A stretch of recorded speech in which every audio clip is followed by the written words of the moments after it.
Bien, vamos a continuar, aunque en principio estaba anunciada a las 8 la siguiente conferencia, pero en fin, para no dilatar, incluso nos quedaría un pequeño espacio por si hay alguna pregunta al final a los dos ponentes de hoy, que se podría realizar al final de la sesión. Si parecen, pasamos a esta segunda intervención de hoy, a la segunda ponencia del día de hoy en esta segunda sesión, que es bajo el título El Estatuto Constitucional de Ceuta, la que nos va a impartir Luis Pómez Sánchez, que nos acompaña, que, como saben, es el letrado jefe del Servicio de Doctrina Constitucional del Tribunal Constitucional. Creo que una persona con probada experiencia, dilatada experiencia y conocimientos en la materia para poder orientarnos en ella, como digo, seguir en esta línea de reflexión, de análisis, no solo de lo que ha sido el Estatuto, sino de sus posibilidades de futuro, ¿no? Luis, muchas gracias.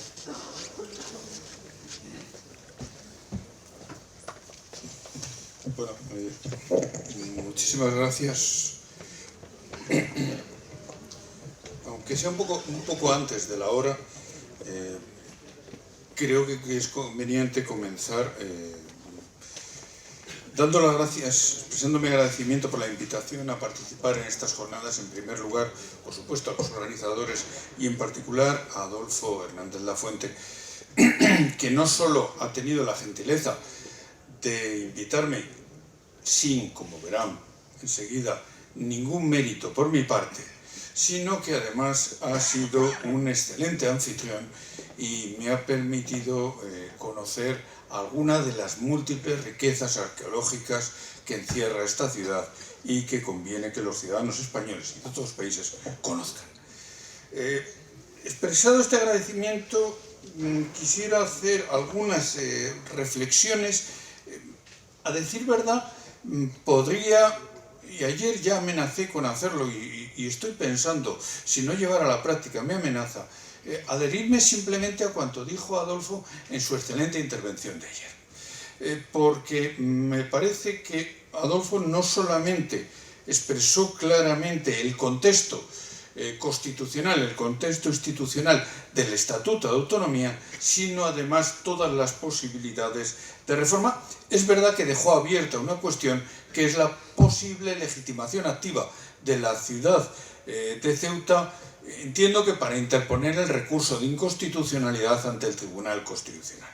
Bueno, esto sería lo sencillo y como a los juristas nos gusta hacer las cosas sencillas difíciles, será por lo que no opte, sino que volveré sobre algunas de las ideas que expresó ayer mi admirado Adolfo Hernández. La primera de ellas tiene que ver con la conveniencia de situar la autonomía de Ceuta en su contexto. Y creo que cuando hablamos de su contexto hay que hablar de dos cosas: su contexto histórico y su contexto jurídico constitucional. El contexto histórico está en la mente de todos.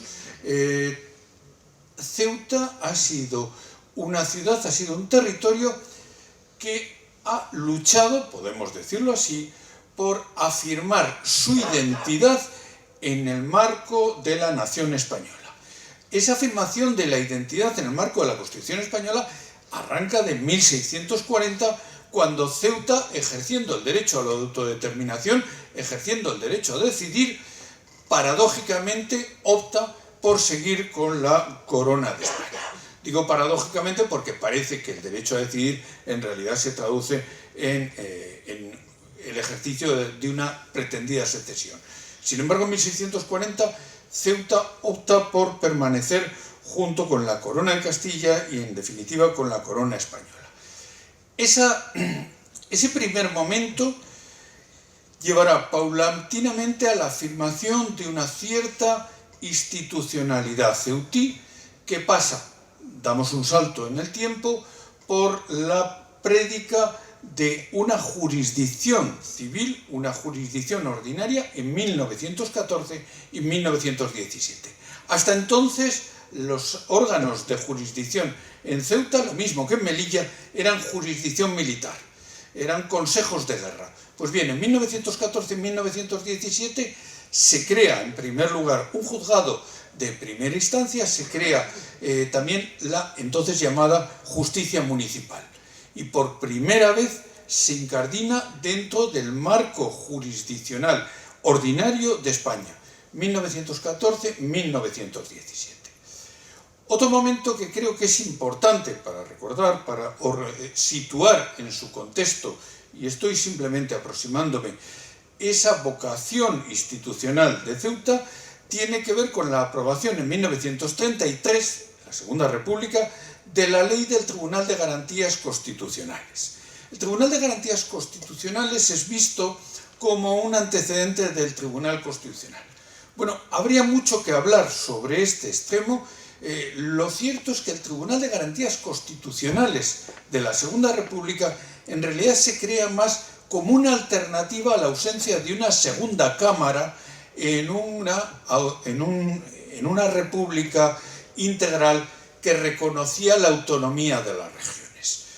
Pese a ser una república que reconoce la autonomía de las regiones, no se estructura en una doble cámara, una de representación de los ciudadanos y otra de representación de las regiones, sino que opta por un sistema unicameral, Congreso, y sustituye la segunda cámara por un Tribunal de Garantías Constitucionales. Ese Tribunal de Garantías Constitucionales es objeto de elección. Entre los electos figura uno por cada región autónoma.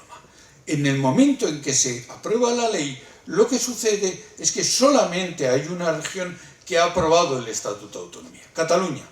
Sin embargo, el legislador nacional, las Cortes de la República, optan por hacer una especie de ficción y entonces atribuir la condición de regiones a determinados territorios nacionales. Pues bien, dentro de esos territorios nacionales, por supuesto, figura Andalucía.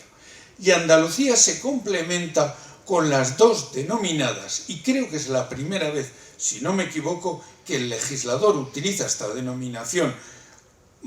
Es posible que se utilice en alguna ocasión en la legislación financiera y tributaria, que es una legislación tradicional para el caso tanto de Ceuta como de Melilla.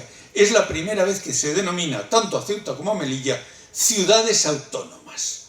Expresión que luego va a hacer fortuna una vez que se doten de estatutos de autonomía. En lugar de hablar de regiones con ciudades con estatutos de autonomía, se hablará de ciudades autónomas, que es tanto como no decir nada, porque recuerdo que todas las ciudades en España tienen autonomía. Pues bien, llega el momento de elaboración de la Constitución. En el momento de elaboración de la Constitución, en un primer momento, anteproyecto de la Constitución, en enero de 1978, sencillamente para el constituyente, para el redactor del anteproyecto, Ceuta y Melilla no existen como realidades territoriales. Es en el curso del debate constitucional cuando se va a hacer una referencia explícita a Ceuta y a Melilla. Y me parece que es especialmente interesante el modo como se incorpora esa referencia. En el texto del anteproyecto, artículo 132.6, lo que contempla el redactor del anteproyecto de Constitución es únicamente que las Cortes Generales sustituyan la iniciativa autonómica de una provincia. ¿Por qué? Porque en el texto del anteproyecto la autonomía política, la autonomía territorial, está reservada exclusivamente a los territorios provinciales o supraprovinciales. No se contempla, como en otros lugares, que existan ciudades-estado, ciudades-comunidades autónomas. Es verdad que esto ocurre fundamentalmente en Alemania. Ayer Adolfo mencionaba dos ejemplos, Hamburgo y Berlín.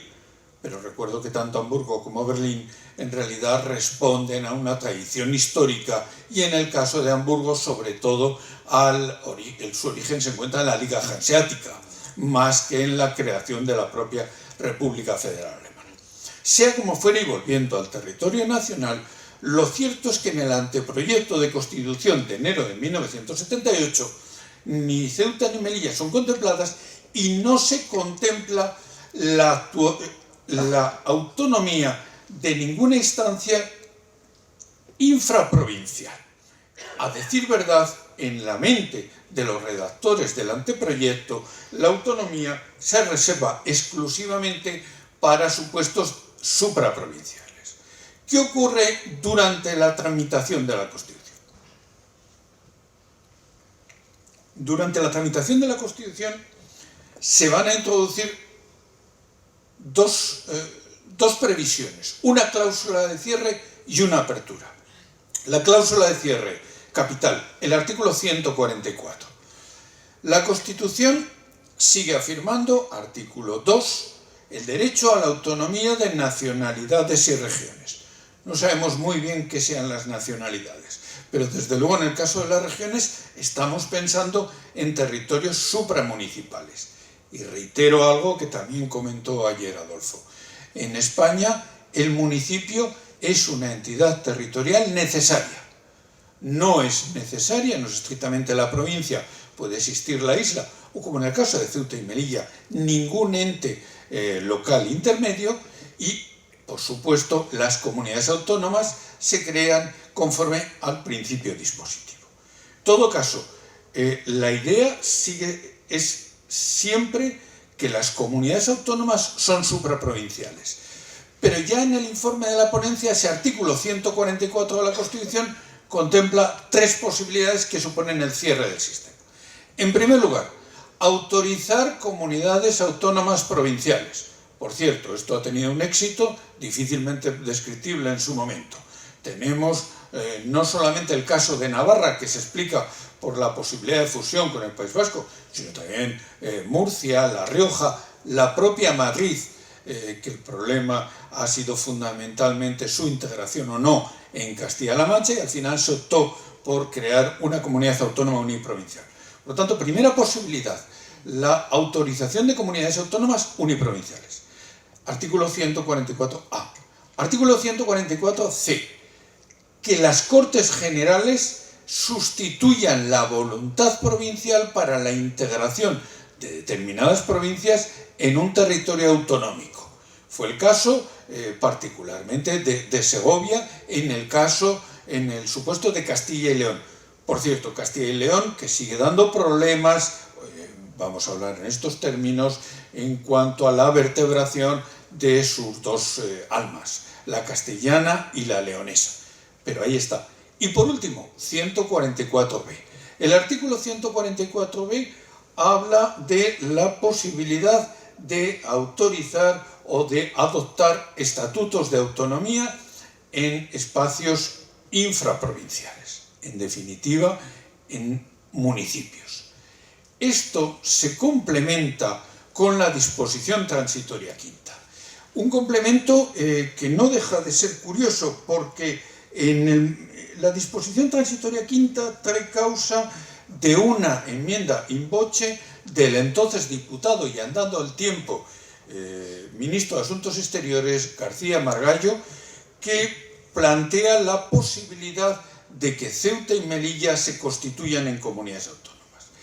Es interesante porque en el momento en que se presenta la enmienda, el artículo 144 habla exclusivamente de autorizar un estatuto de autonomía para territorios que no estén integrados en la organización provincial. Únicamente cabía pensar en Ceuta y Melilla, eventualmente, si las circunstancias fueran favorables, en Gibraltar.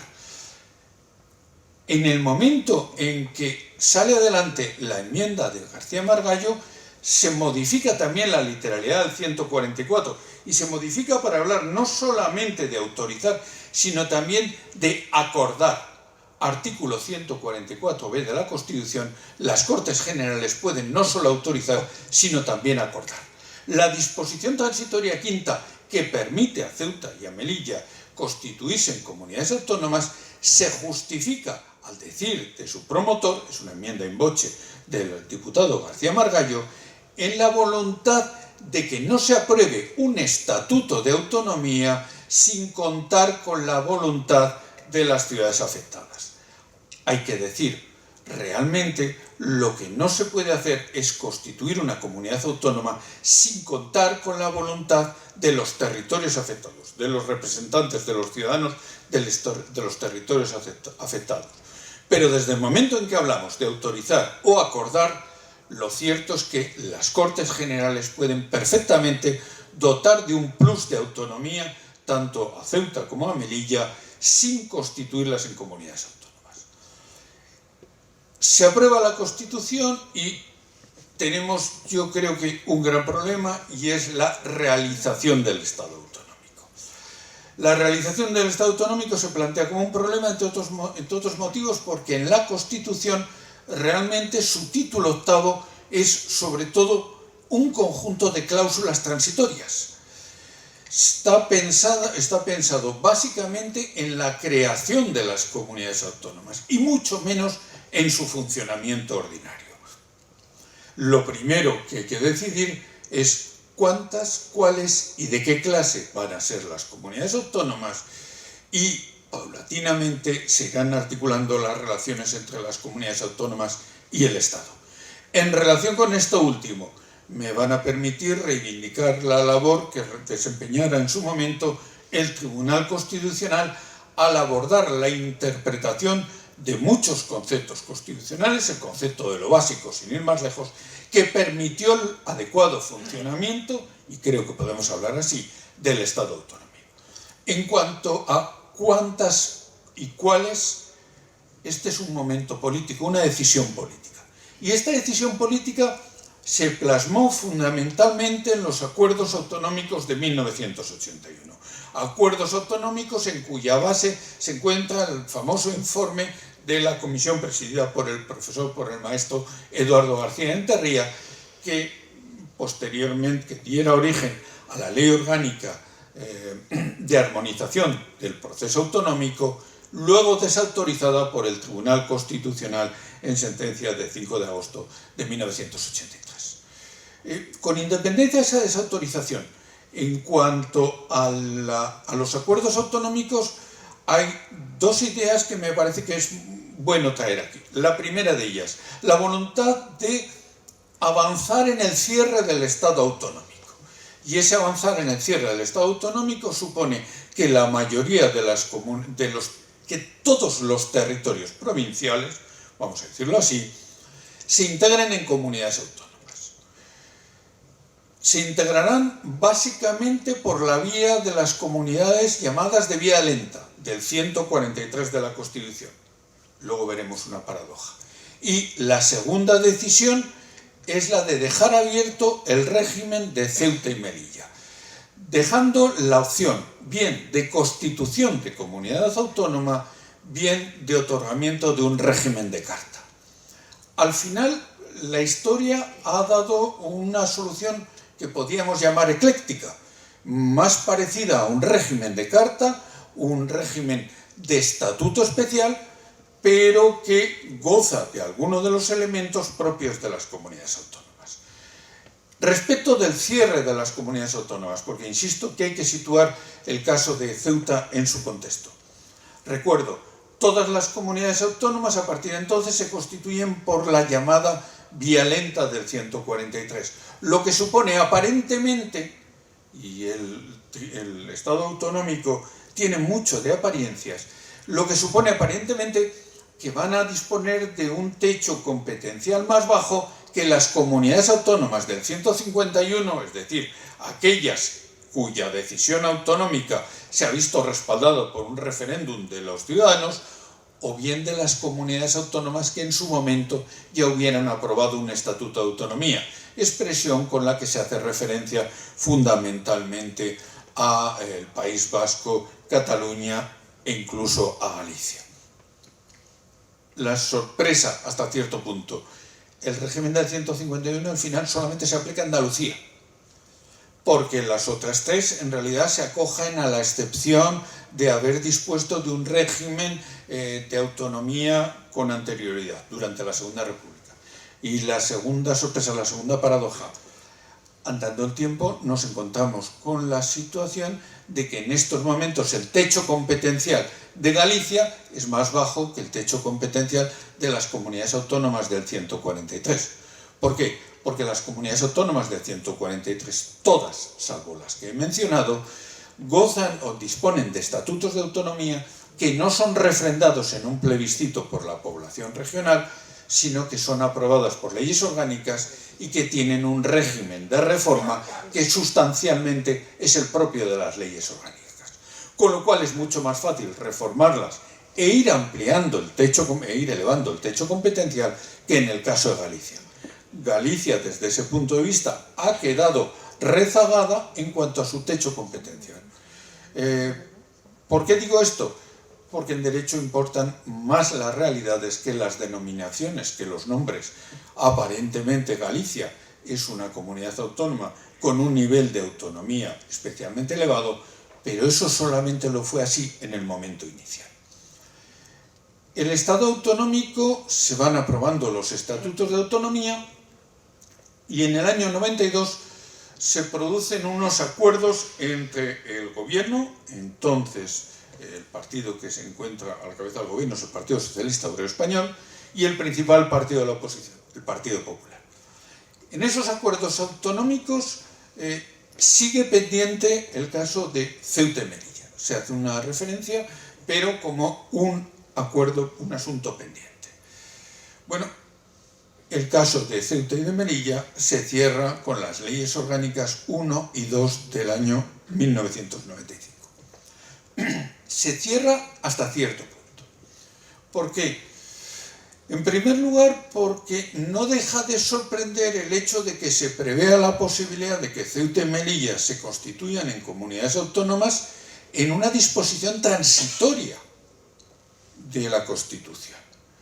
Lo lógico es que fuera en todo caso una disposición adicional, no una transitoria, porque no estamos hablando de que se dé un lapso temporal para constituirse en comunidades autónomas, sino que se habilita el ejercicio de un supuesto derecho de autonomía por parte de Ceuta y de Melilla. Cuando digo supuesto, luego me referiré a ello.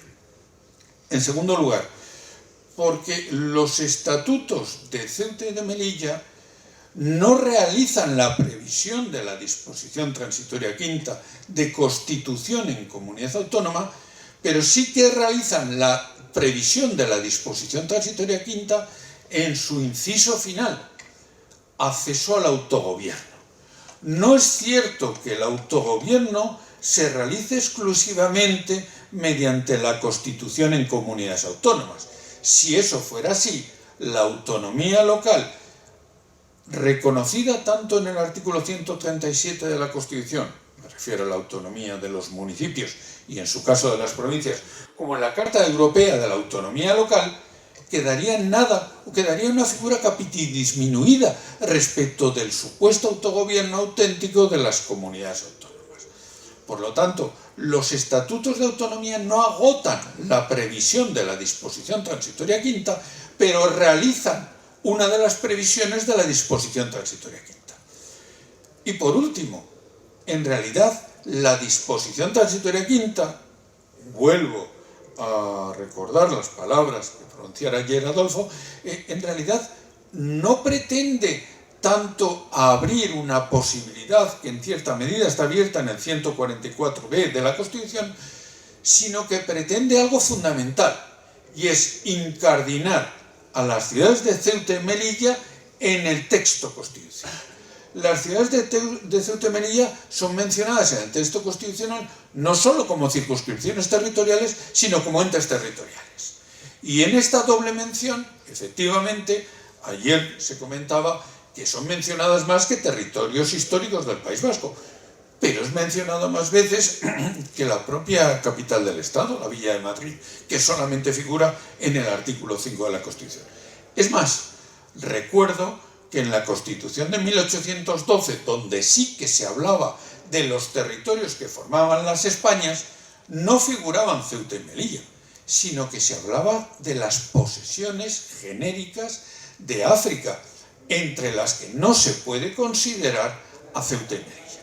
Por lo tanto, ahí sí que había una auténtica laguna constitucional, porque no eran posesiones, eran ciudades españolas.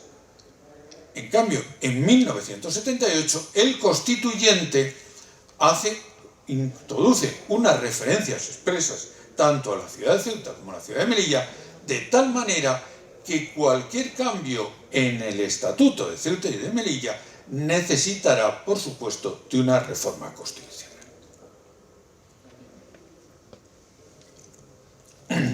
Perdón. Aprobado el estatuto, por continuar con esta exposición dialéctica, aprobado el estatuto, ¿cuál es el siguiente momento que creo que es conveniente tomar en consideración antes de ir a un cierto estudio analítico hasta donde lo permita la ocasión de la situación de Ceuta? Creo que el siguiente momento es la propuesta de reforma constitucional, la nonata propuesta de reforma constitucional que lleva a cabo el gobierno del presidente José Luis Rodríguez Zapatero en los años 2004 a 2006. En esos momentos sigue existiendo el mito de que la Constitución española es de imposible reforma. Como todos los mitos, y siempre me acuerdo de Jorge Luis Borges cuando habla de la fundación mítica de Buenos Aires, todos los mitos encierran una parte de verdad, una cierta explicación, pero también ocultan una realidad. No es tan difícil reformar la Constitución. Solamente hace falta una cosa: voluntad política, un acuerdo. Pero para ese acuerdo hay que identificar qué es preciso reformar y cómo queremos reformarlo. Lo que no cabe es la frivolidad de ir proponiendo todo tipo de reformas o de utilizar la reforma para restar legitimidad al texto de convivencia común que es la Constitución. Pues bien, en la primera legislatura de José Luis Rodríguez Zapatero se hace caballo de batalla de la reforma constitucional. Porque para aquel entonces la Constitución solamente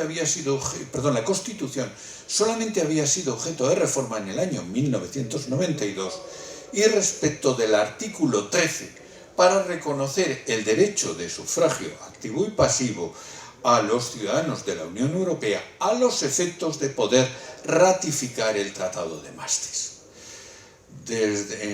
Siendo presidente José Rodríguez Zapatero, es preciso modificar el artículo 135, cuestión, por cierto, no menor, el principio de estabilidad presupuestaria, y recientemente se ha reformado el artículo 46, personas con discapacidad.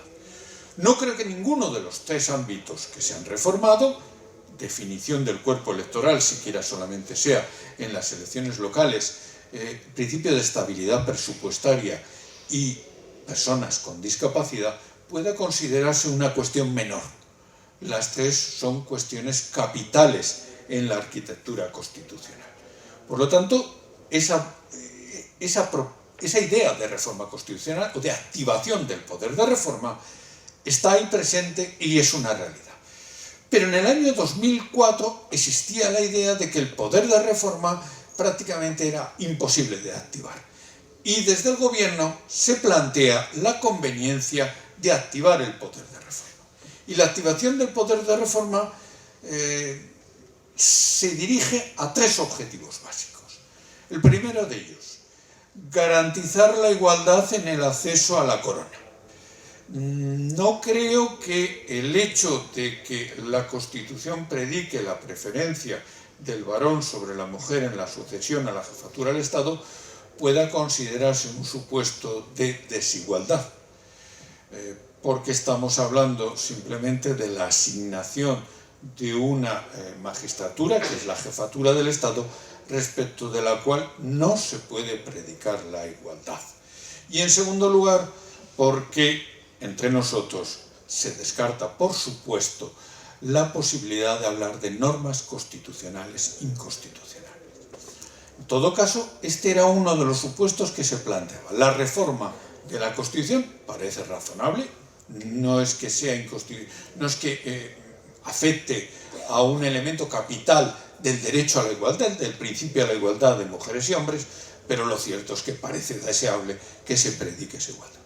El segundo elemento, recuerdo lo que podríamos llamar la cláusula Europa. El artículo 93 de la Constitución prevé nuestra integración entonces en las comunidades europeas, ahora en la Unión Europea, pero es lo cierto que existen algunos problemas de encaje entre los derechos europeo y nacional que precisarían a lo mejor de un tratamiento constitucional. Y en tercer lugar, no me detengo en otros, algo que se planteaba: cerrar el Estado autonómico. Es decir, el cierre del Estado autonómico había de traducirse en algo que, por cierto, nunca ha servido para cerrar un Estado federal, que era la enunciación de las comunidades autónomas existentes en España, las 17 comunidades autónomas.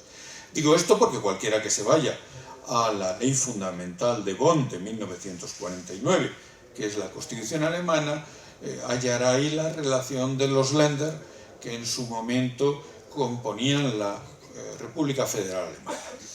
Es evidente que no solamente se han incluido nuevos Länder, los Länder del Este, resultantes de la desaparición de la mal llamada República Democrática Alemana, sino que también hubo una serie de fusiones y de cambios en la estructura de los territorios de los Länder de la República Federal Alemana.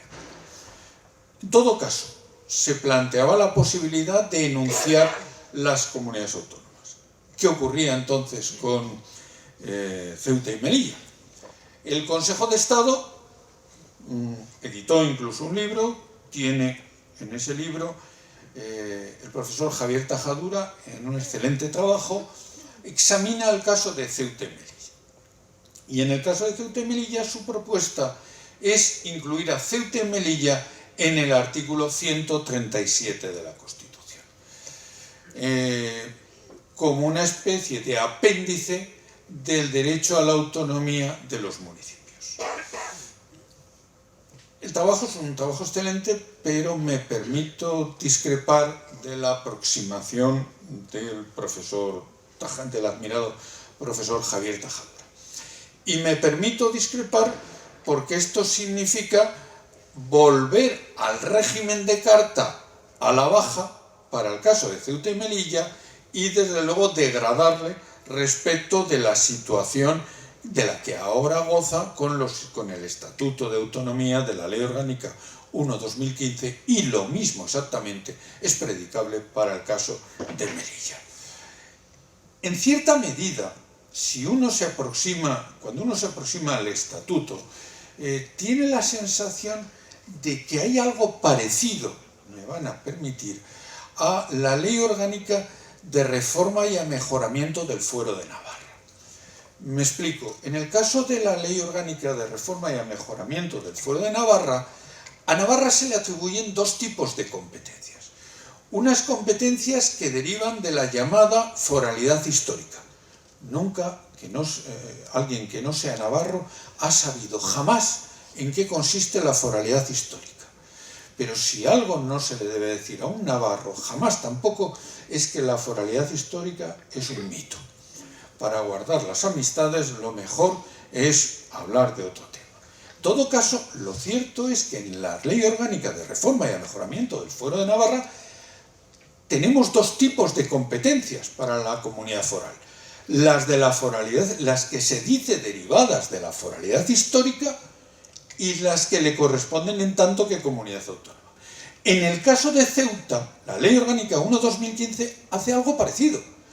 Se atribuyen competencias, es verdad que son competencias ejecutivas, competencias administrativas, a la ciudad de Ceuta, y además se afirma que le corresponden las propias que les deben corresponder en tanto que ente municipal. Por lo tanto, tenemos esa dualidad protegida por una norma del bloque de constitucionalidad. Incorporar esa referencia al 137 de la Constitución, paradójicamente, no reforzaría la autonomía de Ceuta y de Melilla. Más bien al contrario, la reduciría a unos entes locales con una autonomía no superior a los municipios de gran población, por ejemplo. En segundo lugar, la estructura institucional de Ceuta y de Melilla ha dado lugar a una situación, o puede dar lugar, aquí debo confesarles que no sigo en absoluto la práctica cotidiana, pero puede dar lugar a una buena escuela de democracia. Tengo para mí que uno de los defectos en los que hemos incurrido ha sido la parlamentarización de todas nuestras instituciones. Hemos hecho de los plenos de los ayuntamientos auténticos parlamentos, donde el papel de la oposición es controlar al alcalde y a su equipo de gobierno.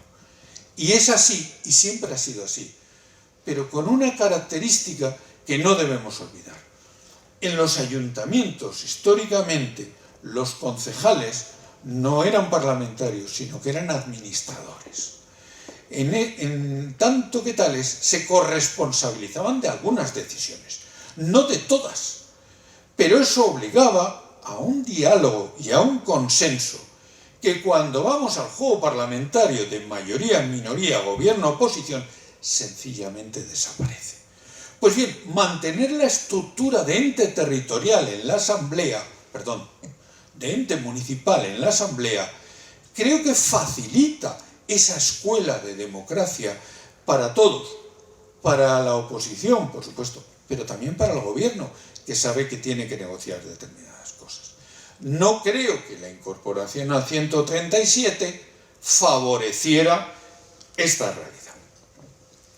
El profesor Tajadura, en defensa de su negativa a considerar a Ceuta y Melilla comunidades autónomas, da una serie de argumentos de distinto tipo, algunos de los cuales me parece, tengo que decirlo, concluyente, y otros más discutibles.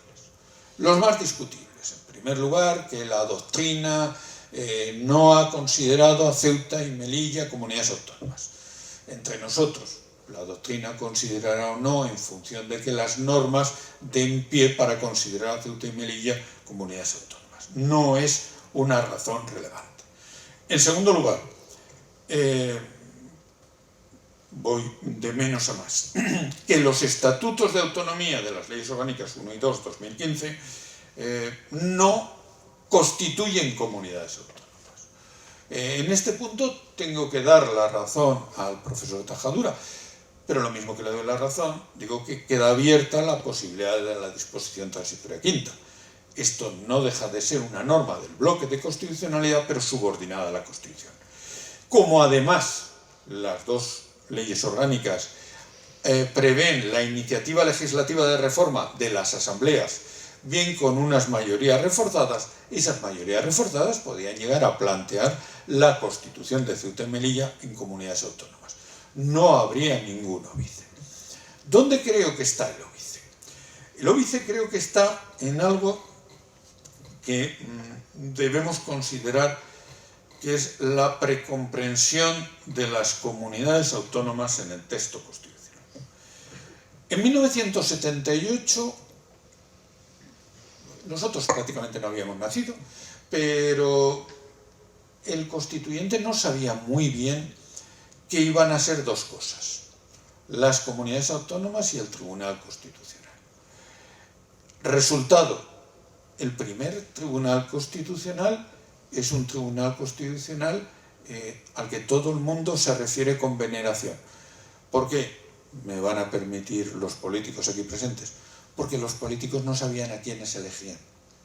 No sabían exactamente ese contrapoder que podía hacer. Y eligieron a extraordinarios juristas que hicieron una magnífica labor de dotar de contenido al texto constitucional que facilitó la realización de la arquitectura constitucional. Tampoco se sabía muy bien qué iba a ser el Estado autonómico. En realidad, si uno se lee la Constitución y se olvida de lo que ha ocurrido después, podríamos pensar que había dos tipos de comunidades autónomas. Unas con parlamentos y otras sin parlamentos, dotadas exclusivamente de una autonomía administrativa. Eso era así en 1978, pero no es así en 2025. En 2025 no podemos imaginar unas comunidades autónomas donde el autogobierno no incorpore la potestad legislativa.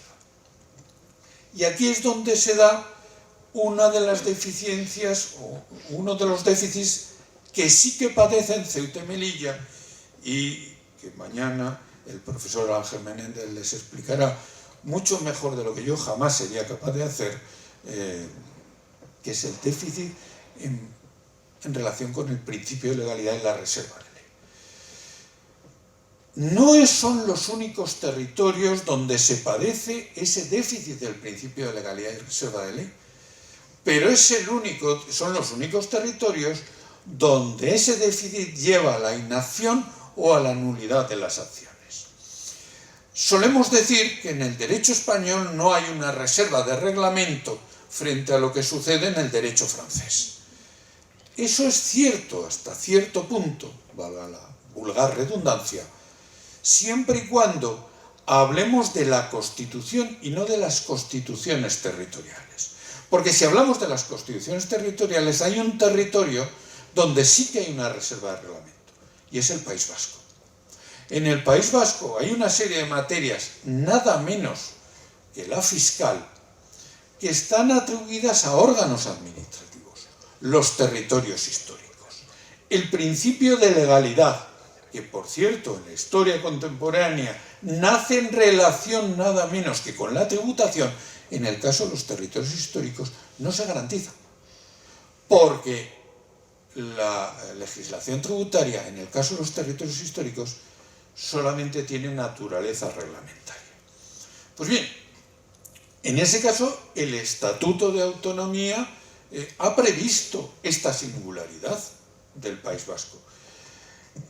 Además, por si eso fuera poco, desde 2010 se ha blindado a esos reglamentos con el ropaje de la ley, permitiendo en una operación sancionada por el Tribunal Constitucional que nadie pueda discutir la validez de las normas forales fiscales si no es ante el propio Tribunal Constitucional. Pero esto no sucede en el caso de Ceuta y de Melilla. Ceuta y Melilla, como ha dicho su presidente hace un momento, tiene una serie de deficiencias en materia, en punto al principio de legalidad, que solamente se puede colmar haciendo un uso, yo creo que valiente, arriesgado, de la iniciativa legislativa que sí que reconoce a la Asamblea de Ceuta en la Ley Orgánica 1/2015. En todo caso, lo que es cierto es que en 2025 no se puede hablar de comunidades autónomas que carezcan de potestad legislativa. Y si no se puede hablar de comunidades autónomas que carezcan de potestad legislativa, entonces lo que no se puede hacer tampoco es predicar de Ceuta y de Melilla el derecho a la autonomía en su condición ni de nacionalidad ni de región. Nacionalidad no deja de ser un marchamo que cada una de las comunidades autónomas se aplica a sí mismo en el momento de reforma del estatuto. En el caso de la región estamos hablando de territorios supraprovinciales. Por lo tanto, creo que hay una serie de óbices y de buenas razones que desaconsejan la constitución de Ceuta y Melilla en comunidades autónomas. ¿Significa esto que son territorios de peor condición? No. ¿Significa que no tenga sentido haber utilizado la fórmula de la ley orgánica para aprobar los estatutos de autonomía? No. En relación con esto último, la fórmula de la ley orgánica para la aprobación de los estatutos de autonomía por la vía prevista en el artículo 144b de la Constitución realiza un mandato constitucional, el mandato de cierre del sistema, el mandato de cierre del territorio nacional. El territorio nacional no estaba cerrado hasta tanto no se aprobaron los estatutos de Ceuta y de Melilla. Por eso era absolutamente imprescindible que el legislador orgánico, porque esta además es materia orgánica, Esta no es una materia conferida al legislador ordinario, es una materia orgánica, definiera el territorio del Estado y el margen de autonomía de cada uno de los entes que lo componen. Punto primero. Punto segundo. En absoluto es de peor condición porque en realidad de lo que estamos hablando siempre es del autogobierno. No nos importa tanto el calificativo Estado federado, Land, comunidad autónoma, región italiana, ciudad con estatuto de autonomía, ciudad autónoma, Bundesstaat, tanto da. Lo verdaderamente capital es que la comunidad, en este caso la comunidad ceutí, participe y pueda decidir sobre aquellos asuntos que le conciernen. No solamente porque se lo reconoce en la Constitución, y recuerdo, también se dijo ayer, que el Estatuto de Autonomía de Ceuta afirma que Ceuta accede a su autogobierno. No hay una concesión, sino un autogobierno.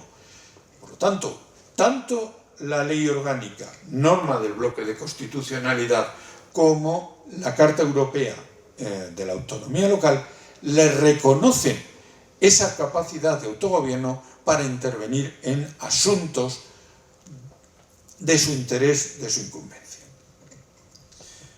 Me planteaba ayer Adolfo Hernández como una espina, me parece que se le había quedado clavada, era la posibilidad de acudir al Tribunal Constitucional por parte de Ceuta. Voy a dedicarle a ello unos minutos. En primer lugar, es verdad que Ceuta puede acudir al Tribunal Constitucional, puede acudir por la vía del amparo. Puede acudir por la vía del amparo y si acude por la vía del amparo, entonces lo que ocurre es que lógicamente tendrá que agotar la vía judicial previa y luego plantear un recurso de amparo donde deberá, eso sí, denunciar que se le ha vulnerado algún derecho fundamental y en relación con la denuncia de ese derecho fundamental, la autonomía no es un derecho fundamental, que se le ha vulnerado un derecho fundamental y ese derecho fundamental o esa vulneración de un derecho fundamental además tiene lo que el legislador en 2007 ha denominado especial trascendencia constitucional. ¿Permitiría esto impugnar una ley? Sí, porque justamente en nuestro sistema de justicia constitucional uno de los déficits con los que nos encontramos es que los ciudadanos no podemos recurrir las leyes. No podemos interponer un recurso de inconstitucionalidad. Esto tiene una clara explicación que es feliz expresión de los profesores alemanes, es la consideración de la justicia constitucional como un bien escaso. Si se amplía hasta la inmensidad del universo la legitimación activa para recurrir las leyes, sencillamente el Tribunal Constitucional colapsa. Les recuerdo que este año estamos en aproximadamente 9.000 nuevos recursos. Esos 9.000 nuevos recursos, es verdad que la inmensa mayoría de ellos se inadmiten, pero tienen que tener un mínimo estudio.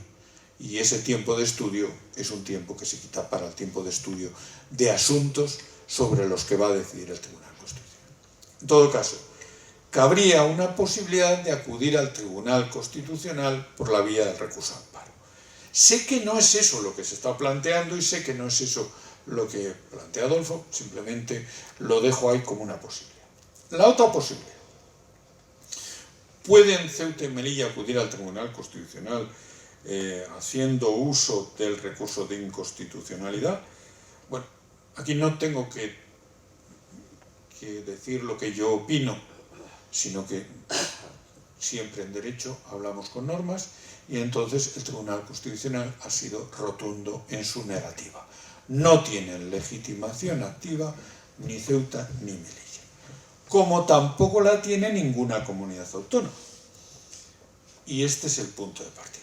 La legitimación activa para acudir al Tribunal Constitucional para interponer un recurso de inconstitucionalidad está recogida en la Constitución.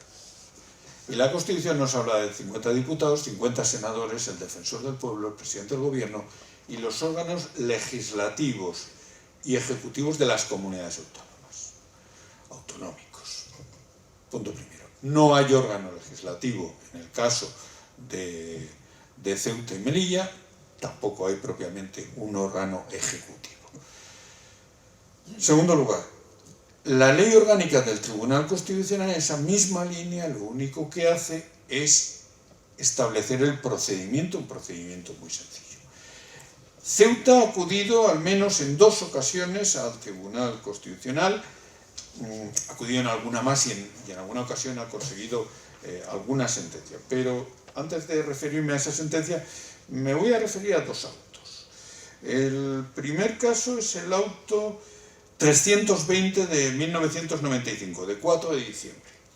En aquella ocasión, la ciudad de Ceuta acude contra la Ley Orgánica 1/2015, contra el Estatuto de Autonomía, y entonces se reivindica la legitimación del Pleno del Ayuntamiento, sosteniendo la analogía del Pleno del Ayuntamiento con las asambleas de parlamentarios autonómicos en los entes preautonómicos que dan lugar a los estatutos de autonomía. El auto 320/95 lo tienen a su disposición en la base de datos del Tribunal Constitucional, rechaza esta posibilidad y niega la legitimación, en este caso, diría, por equivalencia con otros órganos que tampoco la tenían, que esa es la paradoja. Se trata de equiparar con órganos que no tienen legitimación, porque la legitimación es respecto de comunidades autónomas ya constituidas, no de entes preautonómicos. Posteriormente, en el año 2000, tenemos un caso más interesante.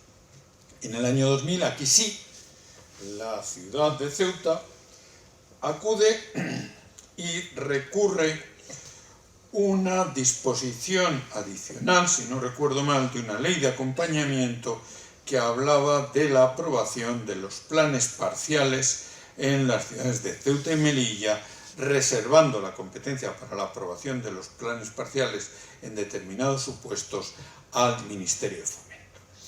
Pues bien, en el auto 201/2000, el Tribunal Constitucional va a negar nuevamente la legitimación a la asamblea de la comunidad, perdón, de la ciudad, si digo la comunidad no se la puede negar, de la ciudad de Ceuta, precisamente porque no es una asamblea legislativa y por lo tanto no puede actuar al amparo del artículo 33 de la Ley Orgánica del Tribunal Constitucional.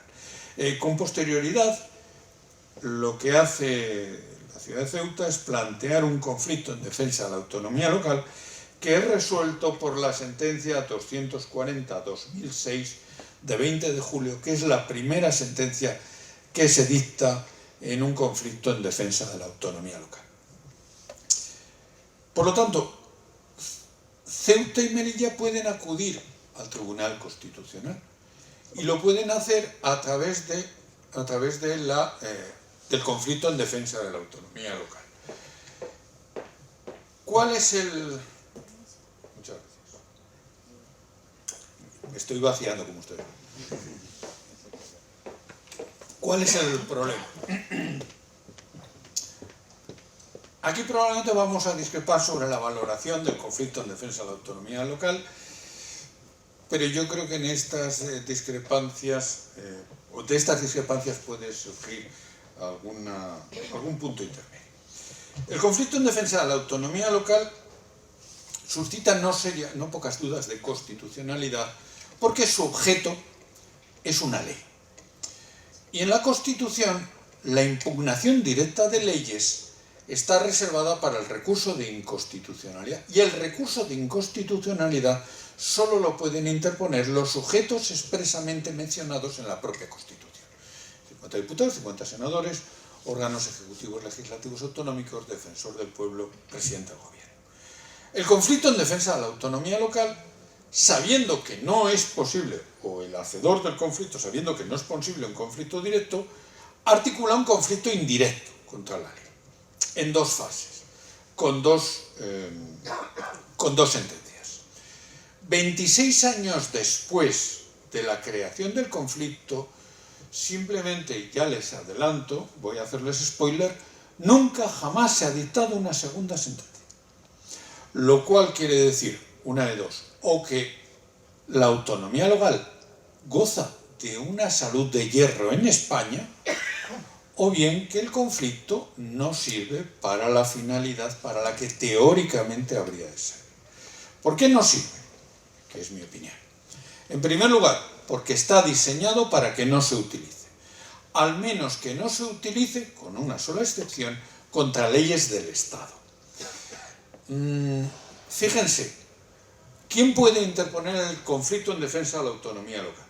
Pueden interponerlo, salvo que se trate de la diputación de la provincia o el municipio concretamente afectado, o la isla, lo pueden interponer un séptimo de los municipios con un sexto de población. A nada que uno coja los datos del Instituto Nacional de Estadística, se dará cuenta que sin contar con alguna de las 5 grandes ciudades es casi imposible plantear un conflicto en defensa de la autonomía local. Y perdónenme la expresión, hay que ser muy tonto para intentarlo, siendo así que cualquiera de esas 5 ciudades está gobernada por el partido que está en la oposición. Y el partido que está en la oposición cuenta con 50 diputados o 50 senadores. Por lo tanto, es mucho más fácil recurrir contra la ley a través del recurso de inconstitucionalidad. Si se trata de provincias, salvo que se trate de la provincia afectada por la norma, tiene que ser la mitad de las provincias afectadas con la mitad de población. En el caso de que sea el Estado, 26 provincias, pues son más de la mitad, son 50 provincias, 26. Claro, ¿cuál es el problema en otras comunidades? Por ejemplo, que en Aragón o en Valencia no se sabe muy bien. Aragón son 3 provincias, ¿cuál es la mitad de 3? Les recuerdo que soy aragonés y por lo tanto pocas bromas con Teruel, pero no se puede considerar media provincia. En cuanto a la población, si no se cuenta con Zaragoza, tampoco se puede. Otro tanto sucede con Valencia. Y poco más o menos lo mismo ocurre con Cataluña respecto de Barcelona. Estamos ante unos requisitos que son casi imposibles de satisfacer. Por si eso fuera poco, después tenemos que lograr un acuerdo por mayoría absoluta en el pleno de la corporación local, tras lo cual se solicita el dictamen del Consejo de Estado u órgano autonómico consultivo equivalente. Y aquí es donde me encuentro con otra paradoja. ¿Por qué el dictamen del órgano consultivo no es previo a la votación? Si se trata de ilustrar a quienes van a votar, lo sensato sería que dispusieran del dictamen para que tuvieran una opinión informada. No, se hace al revés. Votan y luego piden el dictamen. Da igual lo que diga el Consejo de Estado porque ya hemos votado. Es verdad que se puede volver sobre la votación, pero para retirar el apoyo, no para ratificar, porque entonces no tiene ningún sentido. Y por supuesto, si llegan al Tribunal Constitucional, hay un trámite de admisión. En ese trámite de admisión, el Tribunal Constitucional valora si el conflicto es o no notoriamente infundado. Si el conflicto no es notoriamente infundado, se dicta una sentencia. Y la sentencia estima el conflicto y declara la titularidad de la competencia. Y después, nada más, se abre una cuestión interna de inconstitucionalidad donde se plantea la constitucionalidad de la ley. El modelo es la cuestión interna en el recurso de amparo. Pero en el caso del recurso de amparo, el objeto del amparo y el objeto de la cuestión interna es distinto. el acto del poder público, el acto administrativo o la sentencia y la ley. En el caso del conflicto en defensa de la autonomía local, el acto es siempre el mismo, la norma legal. Además, por eso precisamente no tiene sentido, por eso yo creo que no ha servido nunca para nada. Pero es que además hay un dato fundamental. En el conflicto en defensa de la autonomía local, lo único que se puede hacer valer, lo único que se puede defender, es que la ley vulnera la autonomía local. Exclusivamente. La ley puede ser arbitraria, pero esa no es causa para la admisión de un conflicto en defensa de la autonomía local. De hecho, algún caso ha habido de una ley de Castilla y León declarada inconstitucional por arbitraria y, sin embargo, inadmitido el conflicto en defensa de la autonomía local. Porque la autonomía local no es canon de racionalidad de las leyes. Nada tiene que ver con la arbitrariedad. Bueno, ¿significa esto que Ceuta está desapoderada, carece de esa vertiente de garantía? Sí y no. No, en la relación estrictamente formal puede acudir al conflicto en defensa de la autonomía local.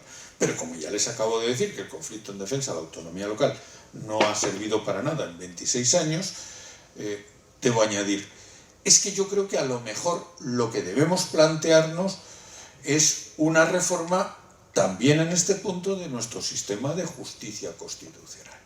Porque lo que no tiene sentido es que afirmemos que hay dos territorios dotados de autonomía constitucionalmente protegida y que en cambio no pueden acudir ante el Tribunal Constitucional. No se trata aquí de buscar la equivalencia con las comunidades autónomas, no. Se trata de llegar a la conclusión última de la lógica constitucional.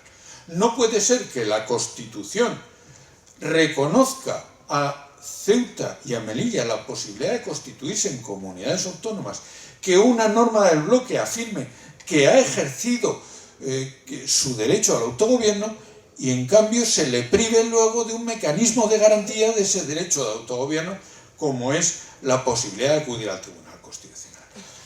A lo mejor habría que ampliar la legitimación para controvertir las leyes en términos a lo mejor un poco más matizados que la regulación del conflicto en defensa de la autonomía local y abrir el recurso de inconstitucionalidad.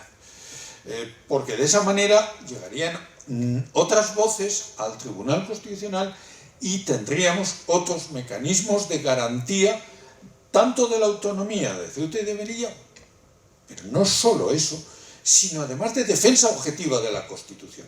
Porque si se le reconoce la legitimación para acudir ante el Tribunal Constitucional, pueden discutir si la ley es constitucional no solo porque le vulnere su autonomía local, sino a lo mejor porque sea contrario a la libertad de expresión o a la libertad de circulación o cualquier otro derecho fundamental o cualquier otra garantía constitucional.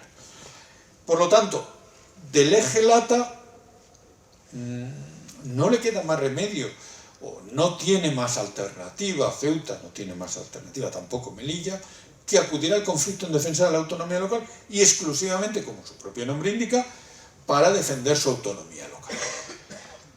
Del eje ferenda o de constitución eferenda, tal vez no sería malo pensar la activación del poder de reforma incluso para potenciar esos mecanismos de protección constitucional, de realización de los mandatos constitucionales con participación de los entes locales en la medida en que esos entes locales, sobre todo, gozan de una autonomía constitucionalmente reforzada, como es el caso de Ceuta y de Melilla.